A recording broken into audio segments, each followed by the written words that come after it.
Welcome to the fourth video of my Tomb Raider The Last Revelation Glitchless Any Percent speedrun tutorial. And this is going to go over the Escape from Semerkhet percent region of the game. And this is going to include the levels Tomb of Semerkhet, Guardian of Semerkhet, and Desert Railroad. And this actually includes one of the biggest pieces of RNG and randomness in the speedrun, which we'll get into here shortly. Now with that out of the way, let's get into our item routing recap of Escape from Semerkhet. In terms of the med packs, we are planning on only picking up one single small and hopefully not using any other meds. That puts our net at the end to 4 and 7 should be in our inventory. Now as we can see, we don't plan on using or picking up any shotgun or explosive crossbow ammo here. The Semerkhet area is quite lax on items and we're not really using many. Although things do finally start to get a little exciting with the grenade ammo, we pick up the grenade launcher in the last level of this area, and that comes with 10 normal grenade ammo, so that's where our 10 pickups come from here. We do use some flares throughout these levels, but we don't pick up another one, so that'll bring the total to 21 at the end of Desert Railroad. And that will conclude our item routing recap for Escape from Semerkhet. Now with that, we can get right into the actual tutorial. We start here in Tomb of Semerkhet, and we're going to want to sprint forward to that slope over there, dive roll down it, and then jump into a flyby. We'll want to pull our pistols out so we can do a quick turn after it. This just shows a quick flyby of beetles coming towards us, and these beetles will do some damage to us if we're touching them. But with our guns out, we can do a quick turn like this, and then start sprinting forward.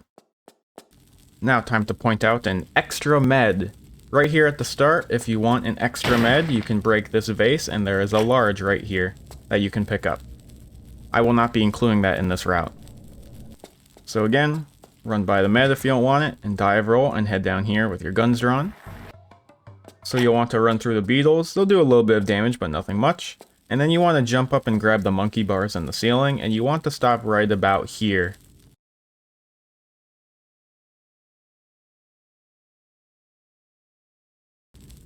If you go any farther like this, you're not going to be able to grab. So we'll want to stop right before this lighter tile, like right here, and then we'll be able to jump and then grab the low part of the monkey bar and be able to start swinging forward. And we'll want to swing forward all the way to the slope up here. Now once you get here, you're above the slope and you're past this tile into the next room. You can fall and then land on the slope. We're going to want to fall into that hole where the pole is, but we're not going to want to grab the pole. That's slow. We're going to want to jump and go this right side and then fall down with a grab so we don't bonk and land down here. This is actually a drop that we can flare cancel, so we're going to want to drop and then jump and then pull a flare, jump again and go down here with our grab and then throw the flare and cancel the stumble. You can do a second flare cancel after this first one to make it down to the bottom. It's a little difficult, but not too bad. You want to add in some curve so she has enough time to pull the flare, and then you can throw it here and then go up and interact with this hole. This is a lot of inputs to do, and it's hard to try and string it all together in a row. If you want to try and do this sequence, I would recommend throwing this first flare early, throwing it now right after you fall in, so then she can start throwing the next flare quick, and then doing a nice big curve so you can fall down and have enough time to pull the second flare. If you do it wrong by not adding that curve in, you're going to end up bonking because she's pulling the flare and you can't grab to avoid the bonk, and you'll fall back and take more damage, and the beetles will get you some more, and that's not good. Something else that's annoying is that Lara likes to try and pick up the second flare sometimes. If you do it wrong, you might get her picking up the flare, which is really bad. And it looks like this. I was right in front of the hole, but the flare landed near me, so now when I go through and do all this stuff, look how much damage I just took. I almost died. We do not want that to happen. We're trying not to use a med on this level. The best way to avoid this is to actually be facing the hole when you throw the second flare. If you face the hole, the flare will likely bounce out. Like this. You could see it fly all the way backwards. Now the flare is all the way out here. So if you're facing at an angle like I was when I showed it, the flare will bounce off and then land about here where the hole is, and Lara will try and pick it up. So maybe the best thing to do is to get a really big curve in so you have enough time to grab like this, and you make sure you're facing completely forward, the flare bounces back, and you can interact with the hole without much problems.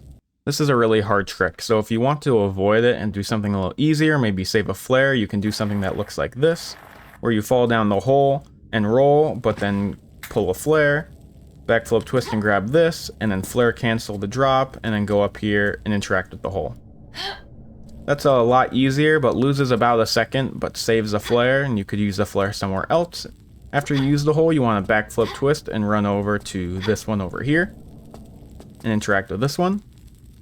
And then you want to backflip twist again, and do a running jump, and then a standing jump with grab onto the pole, like this. Now you need to count 6 times, 6 climbs, and then you can backflip off, like this. 1, 2, 3, 4, 5, 6, and this is actually a good position to backflip off like this. Then we can standing jump forward and go around the pole and run this way into this room, and to the left where we can open this door right here. After that, we'll want to do a running jump, then pull a flare and another jump, and then fall down this pit and face to the right and use a flare to cancel to get into this dreaded room. It is better to turn to the right and then grab to try and head off to the right because that's where we want to go. Over to here. Now, what we want to do is get over to there. That's where we play the game, and we need to play the game and win to get out of here as fast as we can. And that's Semerkhet over there, our opponent.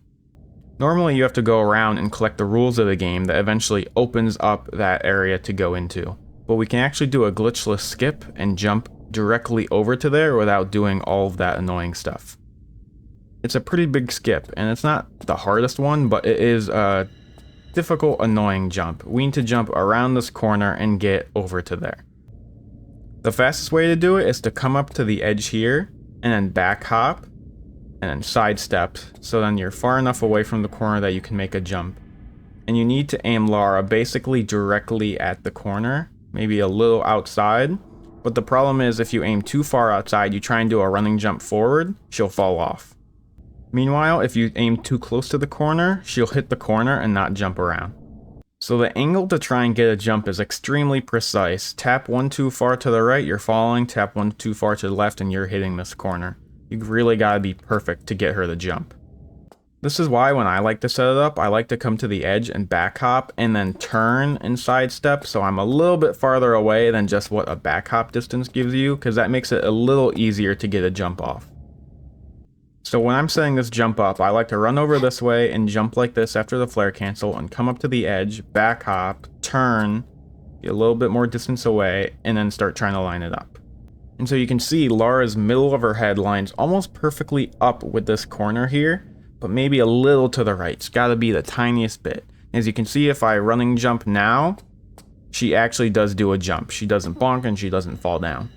And now at this point, it's a matter of pressing left at the right time to curve around and do a banana jump around this corner here to get to where we need to play the game. But this is also really difficult because there is that fence there along the edge of the area. And that actually has a higher hitbox than you think, and it's gonna block us. So sometimes you get a jump that's gonna look something like this, where you get blocked by that fence even though you're way above it. Usually when you get that outcome with the fence, it's because you didn't press left early enough, so she got stuck on the hitbox. So you really have to make sure you're faced right at the corner, barely enough so you don't hit the wall and so you don't fall down. And then when you do a jump, as soon as you jump, you want to start holding left so she curves instantly and you can barely make it over the fence like this. So normally in a run, this jump will look like this, where I run this way, come up to the wall, back hop, turn a bit, and sidestep to get a little more distance. I line it up here, then I save the game and do a running jump, and then hold left as soon as I jump, and then curve around. And of course I load if I miss it. Now there is a way of doing this jump with a setup that will align us very nicely with the corner, so we can just jump and then time the left input, but that's going to require some pause buffers with this pause menu here. So let's take a second quickly to stop and talk about pause buffering.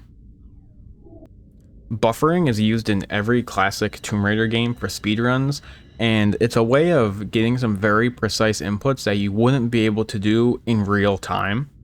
Buffering is usually done with the inventory or other forms of pausing of the game, specifically in Tomb Raider 4 and 5 where you use the pause button here, which is P by default, which brings up this screen. And there's something really weird happens if you hold P and then press escape. just escape for the inventory, you can see something really weird happens. You can see like it flash for a second, like this, and if I keep pressing it, that's what it looks like.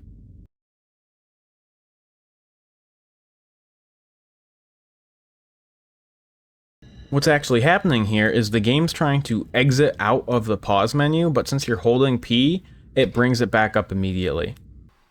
But this actually isn't immediate, so it's actually going to take the game a little bit to bring that pause screen back up. And so that actually leaves one single frame of gameplay that progresses when you press the escape button while holding the pause button. And this one frame of pause allows us to hold other buttons like directions or jump or anything, and then we can buffer one frame at a time what input we would like to do. This is extremely powerful. And so like right here, if I hold pause and then I also hold right and then I do the buffers like this, you can see Lara moving. Lara's turning around. And I was able to buffer a certain amount of turns and get an exact turn that I might have wanted. And so we can use that for setups. It's not used a lot in Glitched, but there's a couple places it can be useful if you want to use it. So that brings us back to this jump. We can actually use this pause buffering to our advantage for this. If you want to come and do this jump and not have to try and line it up and guess and whatever before doing the jump, because that can be annoying, and you don't want to try and save and keep resetting here, well, what you can do is come up to this ladder and do a setup. If you go over here and then you jump and climb onto the ladder, then shimmy to the right, so then you're as far right as you can, and then fall off. If you back hop and then you want to crouch, go forward and then turn 2 times like this and get up, and then back hop and sidestep right.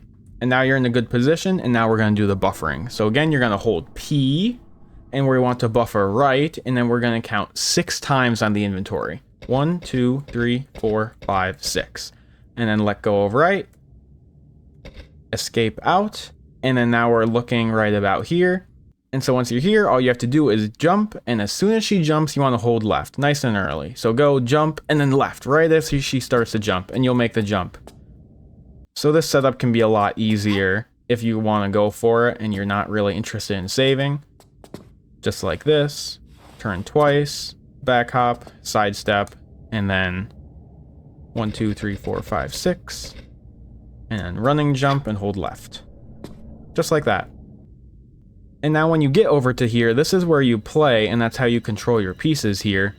But we actually don't want to go over this way. There's this row of tiles. All the tiles along this row activate him. And this is a really annoying cutscene because it actually lasts a long time. So if you accidentally go onto one of these tiles, you're going to get this little cutscene.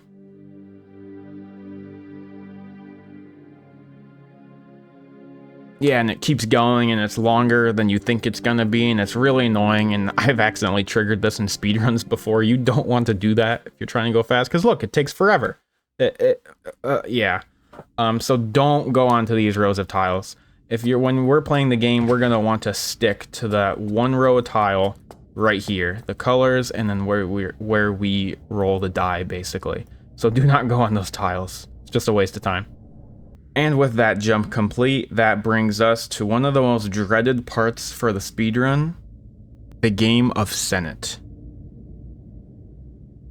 This game is a massive source of randomness and RNG in the speedrun, and we actually have to play it. There's no way that we can skip it, glitchless of course, and we actually want to win. If we were doing glitchless secrets, we would have to lose the game to get secrets, but it's faster to win. So, with that in mind, we cannot skip this. We have to beat Semerkhet and win the game. So let's start talking about Senet Rules. So normally when we play through the game, we can go and pick up the Senet Rules tablet thing. And that opens up our way up to play the game, and it also helps explain the rules of the game. Now, of course, you don't have to grab this for the speedrun or anything, but this is how it tells you how you play the game, and it's just a little weird and hard to read, so let's go over it in a nicer way. So, to play this game, we basically have to spin these over here by pressing action next to them. These the game calls sticks, and you spin these sticks, and every white stick that you get counts as one potential move.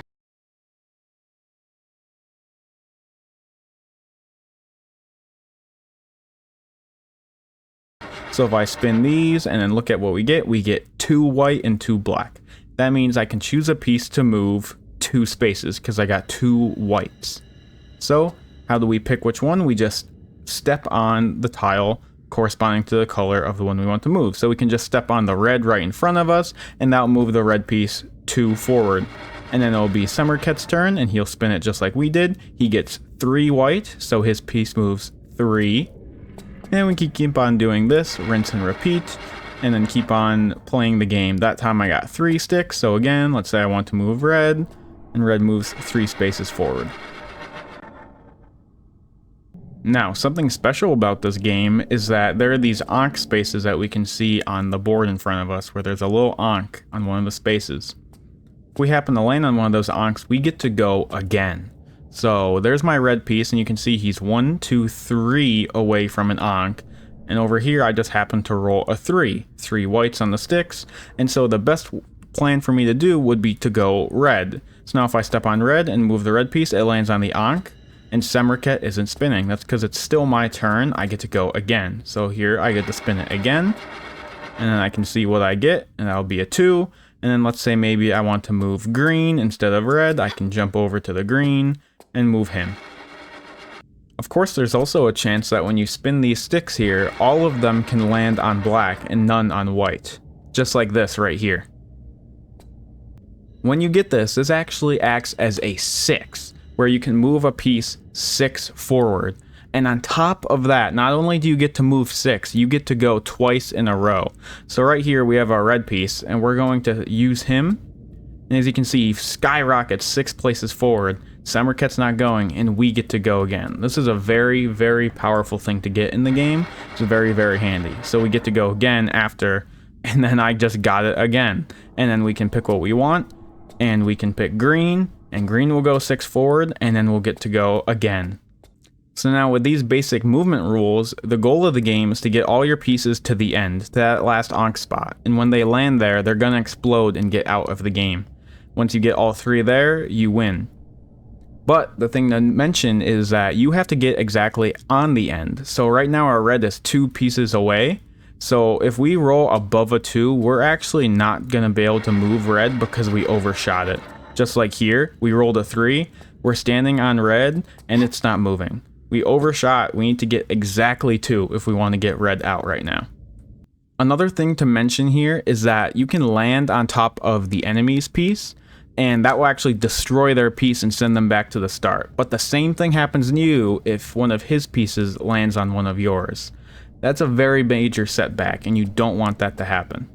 But we can see, like right here, if we spin this and then potentially get a 3 like we just did, well, I can't move red, he's too close. So if I go and land on blue, blue is 3 away, I'll land on the enemy, and you can see he blows up and teleports back to the start and has to start from the beginning. So the enemy can land on you and send you back, which is very detrimental, but you cannot send yourself back. So if I roll a 2 here, if I try and go and then move blue into my green, just like this, my blue piece will not move. I cannot move that 2 forward because my green's in the way. That cannot happen. You'll not destroy your own pieces. So my only goal here was to play green. As we can see, Semerkhet can destroy our pieces just like that. And with those basic rules about how the game works done, let's get into speedrunning Senet strategies. So obviously for speedrunning this game, this is very RNG and luck dependent. It very much relies on what rolls you get. It's like a normal board game where it's just basically luck. And that's hard to deal with, but it doesn't mean that your strategy and decision making does not matter, because it certainly does. Now let's start off with picking what pieces to move.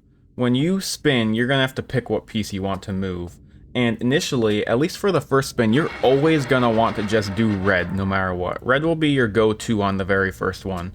Because if we look at the board, everything starts out in the same place, basically. 1 would bring them all to the same spot. It doesn't really matter. And the closest one is red. if you want to start trying to play blue first, that's all the way over there. That's kind of a pain to get to. So you always want to go with red. So the best way to move red is to just spin this and then do a back hop. And with the back hop, now you're on the red tile and it will move your red piece, whatever you just rolled. Now let's say we want to move green next. The best way to get into green is to spin the sticks and then do a backflip. And that lands us on green while going over the red. So we don't move red, but we get to move our green piece. And so when we're starting out in the game, we're going to want to solely be moving red and green, because moving blue will be a pain while red and green are still on the board. If we want to move blue without messing up and going through red or green, the best way is actually to roll behind the sticks and do a walk, run, jump like this to land on the blue. That jump gets us over both the red and green, and we can move the blue. Now keep in mind, we have to stay within this one tile wide area, and that's why we have to do that weird jump around. If we went around like this, again, that causes this cutscene to happen. Do not do that. Since we always move red and green first, we're going to be keeping blue in the holding area, and so we'll always get a situation where red or green will finish the game first. And here we have green just 3 spaces away, and we can get a 3 here, and then we can finish and get rid of green out of the game by backflipping, of course, jumping over the red one, and so green is out. And so now that switches the dynamic of the game where we only have 2 pieces to get left. So now, with one of the pieces gone, if we want to move blue, we don't have to do that stupid roll, walk, run, jump thing to get over the red and green tiles. Now, we can just backflip onto the green like we would do before, but because green is gone, that doesn't do anything. So now we can do a backflip and back hop and move the blue. Faster and easier. Now let's say instead we get red out of the game first, just like this. We roll a 2 and we get red out. Now, if we want to use blue, we can just back hop and back flip over the green and then move blue like this. Now that we've gone over the sequences to get onto the tiles to move what pieces we want, let's talk about actual strategy of what piece we should move and when. So let's start playing through a game here and start talking about making decisions. So, like I said, always start with red. There's no reason not to, really. So you can back hop, and then I get a 2. So now, let's take a second to analyze the board. We have the enemy there, 3 spaces forward, and now we have green and blue in the holding cell and red out. We want to go as many times as possible in a row. Of course, that'll make it go faster. So we want, if we get a 2, we want to move red. That will move red onto the Yonk space. If we get a 4, however, we'll want to move green, because blue is kind of far away and is annoying, so we'll want to use green next. And of course, if green gets a 4, green will land on the Yonk space. So let's spin and see what we get here. We get a 2. So we want to move red, like this. And so that puts red over on the Yonk space, and now we get to go again. Now, at this point, the only way we can go again is if we roll a 6, or if we get another 4 and land on that Ankh, because now red is blocking that first Ankh, so neither green nor blue can land on an Ankh. So let's spin again. This time we get a 2. Now what do we want to do here? Red is the farthest forward, we can move red forward, but I would say that's a bad idea. Let's try moving green. So of course we would spin it, and then we would do our backflip and land on the green tile and move green forward, and then Semerkhet will go, and he'll move there. And now if I moved red instead, red would be out in the main line that goes towards the end, and that would put red in jeopardy of being hit by Semerkhet. So if I moved red, red wouldn't have been killed here, but there was a chance. Instead, I got to move green forward, move green out of the holding cell, and get green going, without putting red in jeopardy. So now let's spin again and see what happens. This time I get a 2. And now this gives us only one single option. Green cannot move because red's in the way. Blue cannot move because green is in the way. So red has to move, and that puts red in jeopardy in front of Semerkhet's piece right there. So if Semerkhet rolls a 1, we're screwed. But luckily he didn't. This is where it comes in handy to save before every single roll. I highly recommend this, to always go F5 and then save a game and then spin the piece. and then you can see everything, see what's happening. This time I got a 2, and that means I could go red and get an Ankh. But let's say I got maybe something that I couldn't do or would have put me in harm's way. Sometimes you can roll a number and then you can't do it at all. Maybe something is too close to the end and you overrolled, and other ones are in each other's way, and then just you can't go, so Semerkhet goes instead. Best idea would be to load the game and spin again. Or maybe we save the game and then spin, and then we play some piece like this, and red goes right there, but then Semerkhet destroys our piece and sends us all the way back, just like he might do right here. And so he destroyed our red piece. That's horrible. I was already 9 spaces up, basically nearly halfway through the game. That sets us way back. Load the game and go back to when you first spun and go again. Hope for better RNG. So always save the game before roll, and this time I did get better RNG. I got a 2, I can land on the Ankh, and then spin again. Now let's take a look at this board. This is one of the cases where we will want to use blue if we have to. So right here, we don't really want to move red in front of the enemy piece, unless we get a 2 and get an Ankh, and then we can go again and maybe get farther away. But if we get a 2, we'll want to move green anyway onto that Ankh. So why would we want to move the red if we have the green who's in a safer spot to move onto an Ankh? If we get a 4, we could move green and destroy Semerkhet's piece, but then we won't be able to go again. If we get a 4, we would probably want to use blue here, and blue would get onto an Ankh, and then we could go again. So like right here, if we spin this, we can go look and see that we get a 4, be like, oh, blue will land on an Ankh, but because we have both other pieces on the board, we'll have to do the roll and walk, run, jump to land on the blue. But after that, we can backflip twist and come back over to here. Even though that roll, walk, run, jump takes a while, it was the best choice to make here because we got to land on an Ankh and we get to go again, and we did not put any piece in harm's way yet. Something else that's important is if you save the game and then spin something, and then let's say whatever you get is unfavorable, it's like, okay, I don't want that. And then when you load, if you load the game and then hold action so she spins it right away, you're actually going to get the same RNG every time. So I got a 6. Let me load the game again. Let's say I didn't want a 6 for some reason, and I hold action, spin it right away again. I will get another 6. And this will go on forever, because the RNG of these stick spins basically comes from the frame at which you spin them, from my understanding. So let's load again, and I will keep on getting a 6 every single time, because I am loading the game, going back, and then holding action, so I am spinning the sticks on the exact same frame every time. So I'm not going to get a different outcome. So if you want a different outcome than what you're getting, you're going to want to load the game, wait a second, a little less than a second, whatever. Don't be consistently hitting the same frames of gameplay, and then spin it. Then once we spin it, then we will get something different. This time I got a 3, so keep that in mind. Do not continually load the game and be holding action and hitting the exact same RNG frame every single load, and then be complaining that you can't get a different roll. So let me share a tip. One more tip that I like to do when I'm running this is, let's look at this board right here. I like to, after my pieces, try and keep track of where everything is in my head, and mainly what I'm thinking of. I'm not remembering the exact space they're on. I'm trying to remember how many spaces away from an Ankh they are. So let's look at this board right here. I would tell myself, say it out loud, at least that helps me. I would say 3 for red, 1 for green, 2 for blue. Because if I got a 3, red would land on the Ankh. If I got a 1, green would land on an Ankh. If I got a 2, blue would land on an Ankh. So that's what I would tell myself in a run. I would tell myself, and maybe say it multiple times and spin it, 3 for red, 1 for green, 2 for blue. 3 for red, 1 for green, 2 for blue. 1 for green. And then I can go and then do green, and then move on to the next one. So now I know green is over there. So now I would tell myself, okay, 3 for red, 4 for green, 2 for blue. 3 for red, 4 for green, 2 for blue. 3 for red, 2 for blue.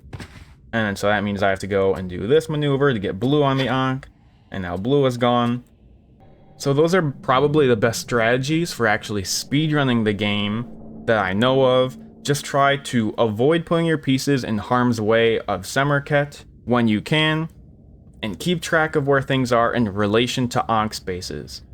tell yourself how many steps away each piece is from an Ankh, so you know exactly which ones to use without having to stop and look at the board and count 1, 2, 3. Sometimes when you get a 6, that's very difficult because it's hard to visualize kind of 6 movements of a piece. But that's the best advice I can give. You are still at the whim of RNG. It really takes luck to get an insanely good Senet game and to get out on top with a good time. But that's not to say your decision making doesn't matter. If you do these sequences to hit these the right way, and then you're counting and you're hitting every Ankh that you possibly can, and you're reloading when you get bad RNG, things like that, then the Senet game will likely go alright for you, at the very least. So now, let's actually take a look at an analysis of a Senet game. We'll actually be looking at the Senet game from my current PB, which is the best Senet I have ever gotten, that I've ever seen, and so we're going to analyze what happened there in that run, my decisions I made, the RNG that I got, and so hopefully that can help anyone out still confused. If you don't care to watch me analyze a Senet game, then go ahead and skip to this time on the video, and we can move on to what goes on once you have won the Senet game. So with that, let's go into Senet analysis.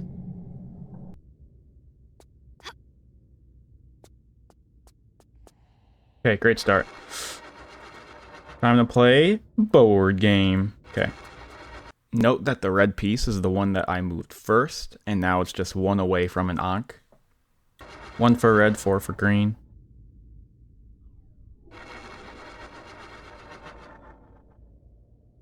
Go green. Keep in mind how I said 1 for red, 4 for green to keep track of where things were. And then when I didn't roll either of those, I got a 2. Now, why did I do green? Well, I didn't want to do red because I would put it out in the main column, which makes it a chance that Semerkhet could kill me. And so I moved green instead because blue is annoying to get to. One for red, 2 for green, 4 for blue. 1 for red, 2 for green, 4 for blue. 3 for red. I'll go green. Okay, a lot happened here to talk about. So first of all, again, I kept track of where everything was, but then when I rolled, I got a 6 instead of any of the other things that would land me on Ankh. So obviously I get to go again, but I choose to use red. I could do blue, but that would be a pain to get to, and red was farther up than green, so I chose red, and since I'm so far away, there's a small chance that Semerkhet would be able to kill me. Now, when I go again, I get a 1. So red's not close enough to land on Ankh, green isn't either, but I did green here, and that was for a specific reason. I did green because if I did red, both red and green would be 2 away from an Ankh, and I would have a lower chance of being able to land on Ankh next round. So I do green. That leaves red 3 away, now green 1 away, and blue 4 away, so I have a great chance of being able to go again after next round.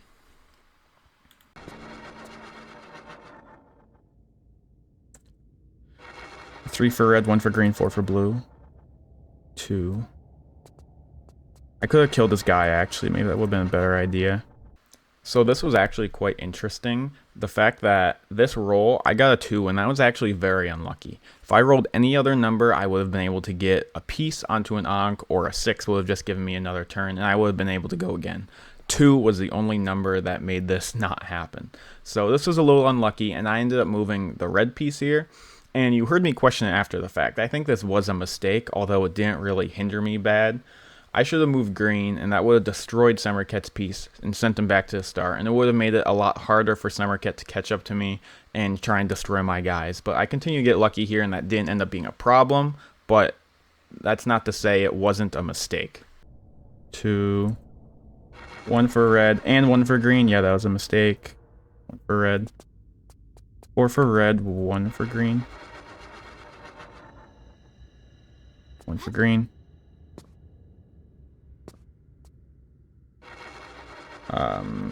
It's gonna be red no matter what. No, it's not red no matter what. So this is the lucky streak of my Senet run, and that's what made my Senet game so insane and unlike anything else I'd ever had. Now, you shouldn't be expecting anything like this, but there is one thing I'd like to analyze. I did say before I rolled the 6 this is going to be red no matter what. Now, why did I think that? Well, I wasn't really thinking about a 6. I was thinking about trying to get red out of the game. I now have red up there. Red is nearing the end of the game, and there's Semerkhet's piece within striking range of me. He could get me within a couple turns. If I get unlucky, he could knock me all the way back. That would involve me reloading and hoping for better RNG. So I want red out of the game. And now green's not going to be able to get on an Ankh unless I roll a 4. But if I roll a 4, I want red out because red is 4 away from the end. So there's no reason to use green. And then green is in the way of blue for blue to land on Ankh. So there was really no reason to use anything except red here. Except if I got a 6, which is exactly what happened. So I used green here. That sent me way up forward near the end. And now we're going to see the luck continue. So we're going to be actually getting green out of the game first here. 4 for red. Green's out. Oh my god.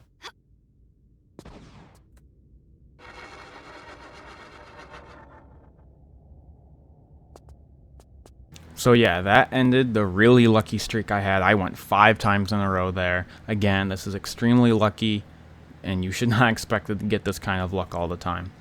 But now, this leaves us with red very near the end, and then just blue. So now we're going to try and get red out, and whenever we can't move red, we're going to move blue, and then hopefully get red out eventually, and then get blue to the end, and that will be it. Holy shit.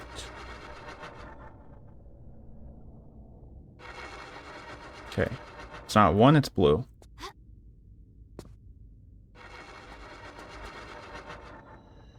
One, okay, yeah, keep getting 1s and 2s and not getting Ox, please. 3. Hey, Faith, thank you. Don't get a 2, he got a 2. Don't get a 3, please. Okay, I'll take it. As long as he doesn't kill me. You can go as many times in a row as you want, just don't kill me. So as you could see, I kept on trying to move my red piece and get it out of the game, but I couldn't quite roll that 1, so I just kept on rolling blue. And I did hit a slight unlucky streak where Semerkhet got to go like 3 times in a row, and luckily I just didn't get hit and sent all the way back, so I didn't have to load a save or anything, so it wasn't really that bad. And so from here, there's not many decision-making processes I went through. It's just kind of playing what I could till I got to the end, and I got pretty lucky with my rolls, so I'll just let this play out here. And I hope that this analysis of an actual game and my thought processes at certain parts could have helped with actual what you should be doing in your runs. And I hope this tutorial for Senet helped overall in general.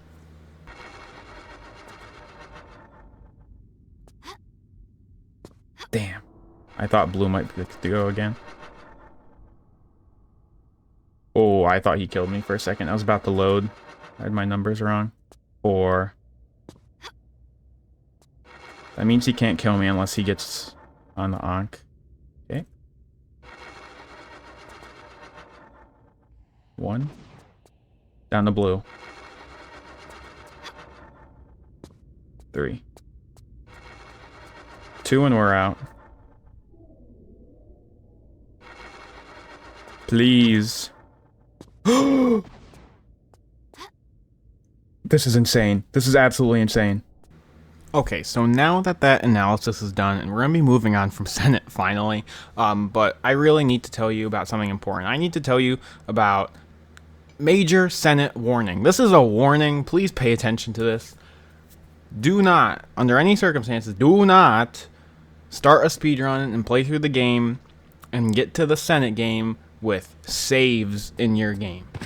I mean, technically, it's only saves that you have that are save files that occur after Senet, but just delete your saves before you start the game. If you have saves in your game from previous playthroughs, previous runs that made it past the Senet game, it can totally fuck everything up. And then the Senet game's going crazy, and like you're wondering what the hell is going on. It's like you either instantly win or you instantly lose, and it's an absolute cluster, and it just destroys your run. First of all, invalidates it because it's technically like the save game manipulation. So that's just a quick warning. Do not have save files when you start a run. Keep that in mind. Do not forget it. Alright, so we're done with tutorials with the game of Senet. Let's say we just finished the game and we're about to win right here. and all of these towers rise up, and now we gotta get up over to there. So what do we do next? So down here we can see this corner of the game board right next to this tower. We can actually try and jump onto that, and we can roll off of it and head where we want to go. Now this fence actually has a pretty high hitbox, so we can't just jump over it, but Lara's hitbox changes just enough so we can actually do a jump twist and get over it. So if you run against the gate and then jump and twist and curve over towards that corner, you can land on it like this and hold roll and roll off and sprint this way. Now sprint up here and dive before the corner, so then you can turn and sprint again, and then stop sprinting around here and then jump onto here and then just jump across like normal. Again, another jump grab here. And then we can jump over to here, and then we want to sprint to the left. Keep on sprinting all our way around this corner, and then stop, and then roll right here to grab this ledge of the stairs, and do a standing jump and sprint this way, all the way down to here, where we want to stop and go through these doors. Sprint down the stairs, sprint, sprint, sprint, sprint, and dive. And then now we got more stairs, so we sprint, sprint, sprint some more and dive again. Then we want to pull a flare. Now here we want to sprint and then roll into this pit, fake grab and flare cancel, and then jump down to here. Remember when we talked about flare cancel breaking here? It's easy to do right here because we can sprint and then just roll immediately out of the sprint and then it's broken. But remember, you're going to want to sprint and then stop sprinting for a few steps before like this, and then you can roll and flare cancel. If you're low on health, you can grab here and then flare cancel to save health on the drop. And so after you drop, you want to just do a late jump and hit your head like this. If you jump earlier, you might bonk. And then sprint, sprint, sprint this way and jump before you hit the slope. And then jump onto this pole and count 1, 2, 3, 4, 5. And then backflip and then wait. Draw guns to make sure your action isn't broken, and then dive roll over this way. And then sprint, sprint up to here and jump. And then we want to sprint over here and jump onto this pole and then count. 1, 2, 3, 4, 5, 6, 7, 8, 9. Then after 9, backflip twist. And then sprint and do a wide sprint around to the right to land on this platform here. And do a jump over to the red piece here, and now we got some push blocking to do.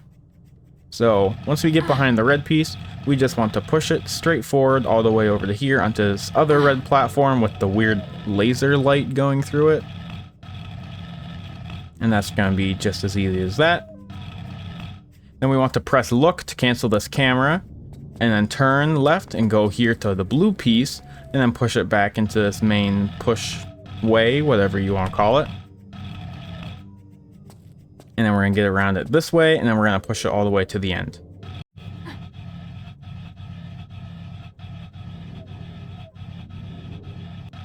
Then we're going to get around it onto the right side here, and then push it this way onto the blue tile with the weird laser light again. And again, another camera is going to pop up showing us down below where we were. So again, just cancel it by spamming look, and then running jump over to the green one, and then do the same thing with the green one but push it to the other way. So again, push it into this main hall, and then we're going to get around to the other side and push it all the way down and then over.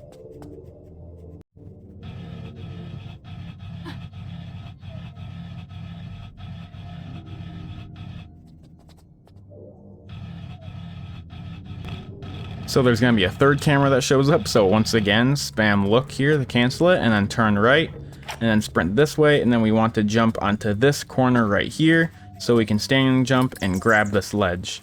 As you can see there, I was holding action to grab it, but the bats got in the way. These bats can notoriously get in the way and stop you from grabbing, so don't be surprised if that happens. So again, just jump and grab, and hopefully the bats don't hurt you. And now here you want to pull a flare and then sprint, and then same kind of thing. If you sprint for too long and then roll, you're gonna break the flare cancel. So remember, you're gonna want to sprint, stop sprinting, and then roll, fake grab, flare cancel, and then sprint down this way. We're actually gonna draw another flare and then sprint, and then turn left, and then flare cancel here, and get into the crawl space like this. and then crawl all the way towards the end, and then turn into here, and turn and get out of the crawl space. Then we can backflip twist and do a running jump, and then turn over into these tiles which end the level. Now here in Guardian, we want to start out by sprinting and diving into here, jumping on the slope, and then sprinting and diving through the spikes here, sprinting a little more, but then making the turn, and then sprinting again and diving right through the spikes. Then get down on the slope and pull a flare, and then throw it, and sprint off to the left over up to here.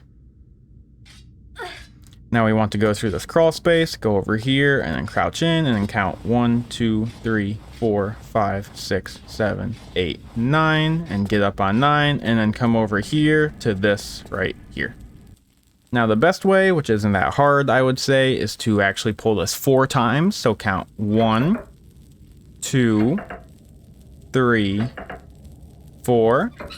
And then I like to sprint, and then I sprint over this corner here to stop the sprint so I can easily turn and make the jump. And then I jump again, and I come over to here, sprint at the door, and then dive roll underneath of it like this, and then jump over to here to pick up this. Now this pickup breaks your action. Remember, when your action's broken, you can't draw a flare. And we want the flare cancel right after this. So what I like to do is to grab it, and then hold flare and stand still. And once she draws the flare, I can back hop, turn, jump, and then use it to cancel. And then jump over these little spike pits, go around and go to here. And then jump up the ladder and climb. Now we want to go over to this left side and get up. Crouch, climb. And then crouch around to the right, turn, and get down. And now we want to turn left, and then turn back to the right and start sprinting, and then dive roll into the crawl space, and go forward as many as it takes to get out. You can get a different deepness in the crawl space depending on your dive roll, which will affect how many crouches it takes. And then we can use the item right here and watch this.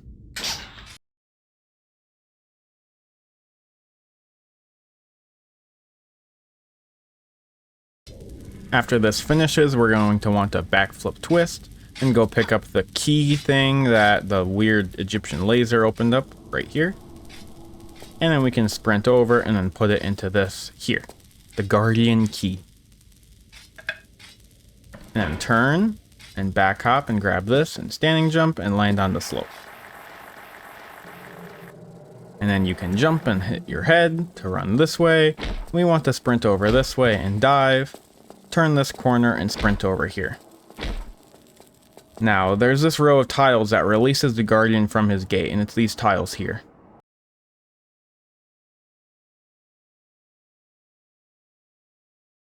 So right before the clear thing, we just want to go up and roll onto these, hit the trigger, and then sprint back this way fast, and then we want to grab this med. It's kind of a free med because we're gonna have to wait for the bull anyway. After picking up the free small med, you want to run this way, but I recommend staying along the right side of tiles because you miss some bat triggers and the bats are a little annoying. Then you want to sprint to this gate and then go to the corner, and I would recommend crouching and then saving the game because sometimes the bull can just kill you. And then he goes, opens the door, and then you can sprint dive as he gets away and then start sprinting again. And then we sprint this way towards this target. Now there are a few different outcomes that happen with the bull. A lot of times you'll get him on you very, very fast, just like this. So if you keep sprinting and let him push you and then curve at the very end, you'll curve out of the way, but he'll hit into the sign. Other times the bull is farther away, so you have to roll and then watch when he's coming and then jump past him, so then he hits the thing. Otherwise, if you try and wait and then turn at the end when you're running away, he's just not going to hit you. He's not close enough to you. For the second one, you always have to do the jump strategy because he's never on you that fast to do it. So I always recommend saving before he charges, and as he charges, jump over him, and then he'll hit the thing behind you, and then you can sprint on and get out of here. So sprint dive before the corner, make the corner tight, and then you want to come at this ladder as far right as you can go, and then hold up in action, and this way she can usually grab the highest rung on the ladder she can. Then you get up and move on to the Desert Railroad level.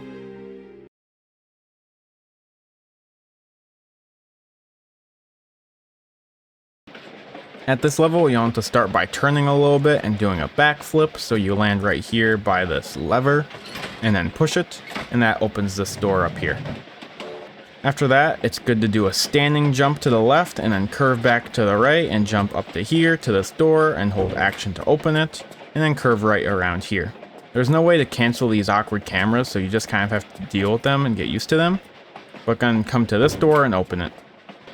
Now this brings us to a hard part of this level, and there's actually a few of these where we have to do a flyby trigger skip by just jumping around the trigger over the moving floor. And there's this row of tiles in front of us that have this first flyby, and so as you can see, if I go onto these tiles, we're going to get a flyby with jeeps and ninjas coming by, and this takes a while, and we can skip this by very riskily jumping around the tile, risking falling off onto the sand and whatever like this. Now we need to know where to jump from. If you're coming up at it from this angle, you can kind of see there's this bend at the edge of the train, and that's where the tile starts for the trigger.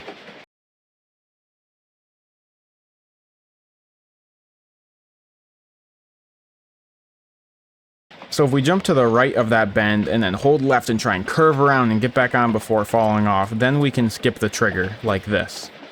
A potentially easier way to do this, if you prefer, is to do a walk run jump from the door, because then that gives you a little more distance from the actual jump where you can line it up and see where you're coming from. Normally after the door I go forward, then start holding left and do a running jump, and then come towards that bend and do another running jump and start curving left. This is really hard, and if you accidentally mess it up and then activate this, well, you kind of just activated the flyby as you jumped off the train, and you're dead right now. You can't just press F6 and load the game because you're in the middle of a flyby, and then so now flyby ends and I'm dead. Then I can finally reload. So if you fail, it would probably be easier to Alt F4 the game, start the game back up, and then load it from where you were instead of watching the flyby. If you find this too risky or difficult, you could also just let the flyby go, because we're actually going to have to skip this one on the way back this way as well, so that would skip another kind of banana jump later, so that's up to you if you think it's hard enough or not. So again, just do a running jump, and then curve here at that bend, and then we can sprint this way and dive across here. If you don't like that dive, just jump over, and then jump up this ladder and grab it. You'll likely get this lower grab, and then climb all the way up here. So now we have this difficult jump coming up. We have a nice setup for this jump where we can do a side step to the right, make sure you're side stepped all the way to the right, and then do a walk step forward, then start holding jump, so you do running jumps. You can count 1, 2, 3, 4, and then 5, and you can press look to cancel this camera if you want. Then side flip left, and then do a running jump, and then keep holding forward. Then you can land up here and then jump over this way a little to the left, and then you'll hit this flyby with the helicopter.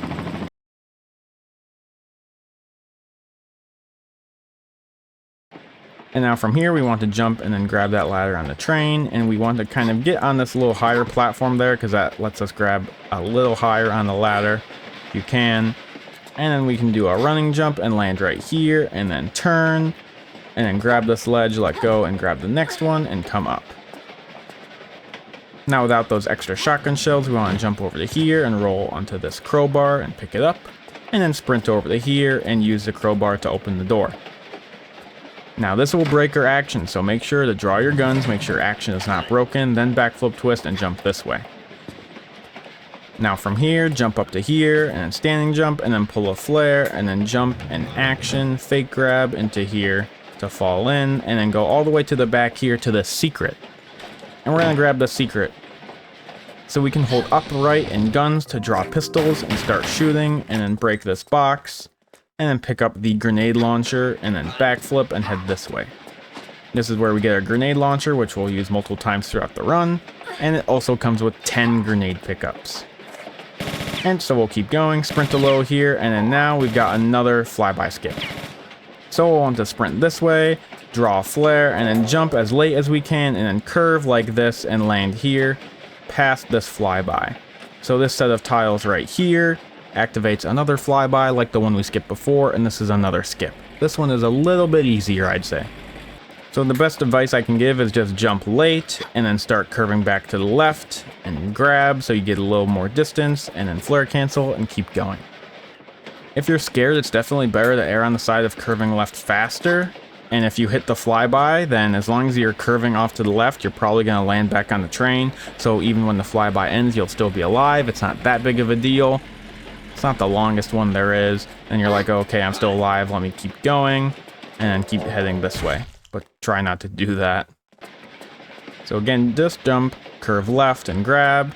And then again, you can do this dive roll over here or just jump. Jumping is safer. And now here we're going to have to do the same exact trigger skip again. So again, now there's this little hump here. I always try and jump before this hump and curve around it like this. This is definitely the easiest flyby skip, but it's another banana jump that's kind of risky. So if you just want to not do the first one either, then you can just do this one flyby and I'll skip both of those to do. But again, it's not too bad. I like to get a small sprint in here and then jump before the little hump, get over to here, and then sprint this way back through this train. And now here we want to try and do a dive roll like this into here. This is really tough because of the cameras and weird annoying crap, and you can easily fall off and die. I would recommend saving in this hallway before this, or just taking it slower and trying not to be so fast. You also want to watch out for the stupid corner because you can easily get stuck on it, even though there's like, you're stuck on nothing. It's really stupid. Then that'll mess you up and then you're all, discombobulated. So go wide around this corner and then aim back this way, dive roll, and then you can land on the train here and just jump twist over to this thing and use the crowbar.